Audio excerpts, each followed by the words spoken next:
bisa aja kamu kalau banyak utang mah donorkan ginjal.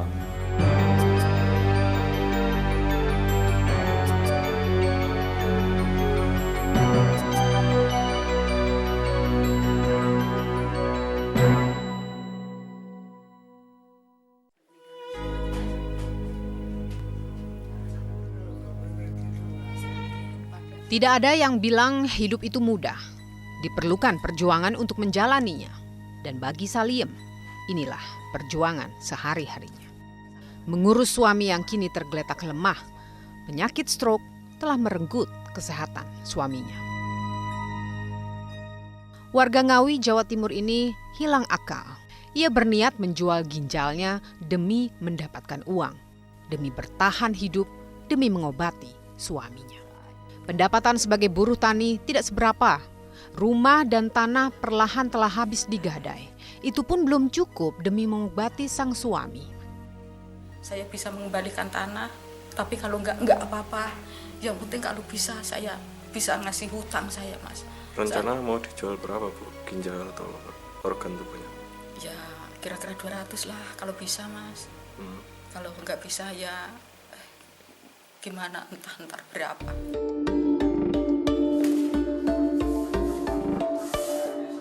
Pandeglang, Banten, Jawa Barat. Ada Susanto yang punya pikiran yang sama, menjual ginjal. Ia berencana menjual ginjalnya seharga 1,2 miliar rupiah. Nominal ini sama dengan biaya pengobatan yang ditetapkan oleh Rumah Sakit Dr. Cipto Mangunkusumo untuk mengoperasi anaknya. Adrian mengidap penyakit hepatitis B dan terserang gizi buruk. Penyakit ini tak pelak menggerogoti tubuh mungil Adrian.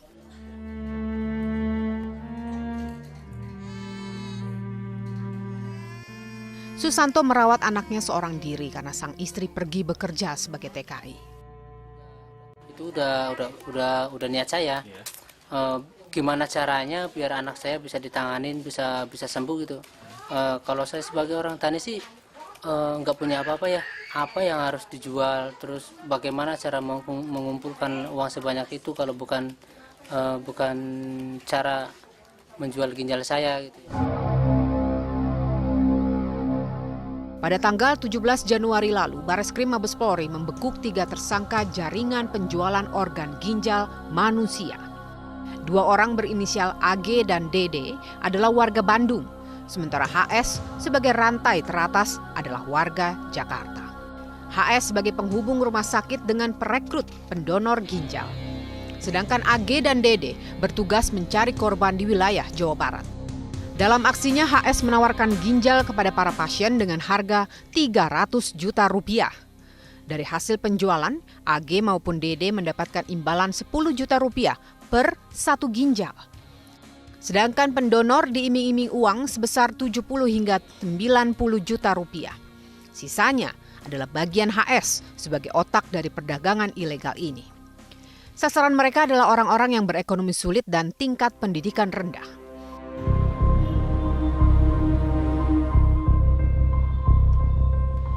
Dalam penyidikan, pihak kepolisian mencium adanya keterlibatan 3 rumah sakit besar di Jakarta. Salah satunya Rumah Sakit Cipto Mangunkusumo atau RSCM.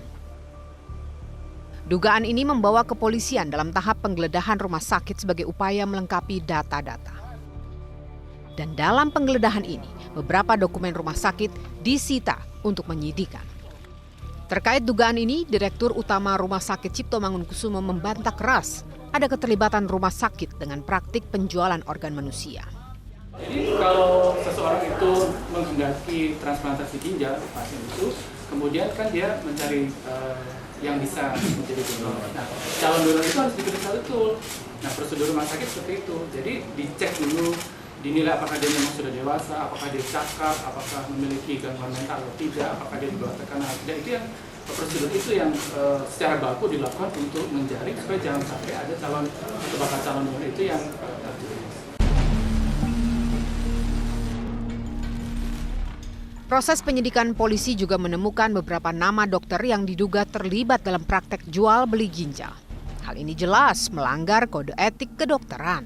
Jadi pada dasarnya dokter itu tidak boleh terlibat dalam pengadaan ginjal. Tidak ada sebetulnya dokter yang terlibat dalam pengadaan ginjal. Jadi kalau orang misalnya sakit ginjal datang ke saya dan minta transplantasi, kita akan lakukan kalau keluarganya menyediakan ginjalnya. Biasanya kalau saya datang, misalnya ada, dok saya mau jual ginjal. Oh, kita tidak mau menghubungkan. Jaringan penjualan organ ginjal bukan kali pertama terdengar. Sayup-sayup pudar dan kembali terulang. Masyarakat kecil kerap menjadi korban sekaligus pelaku yang terlibat. Semua atas dasar faktor ekonomi. Negara lalai mengurus warganya karena ketidakhadiran negara membuat warganya lalu hilang akal hingga akhirnya berpikir untuk menjual ginjal.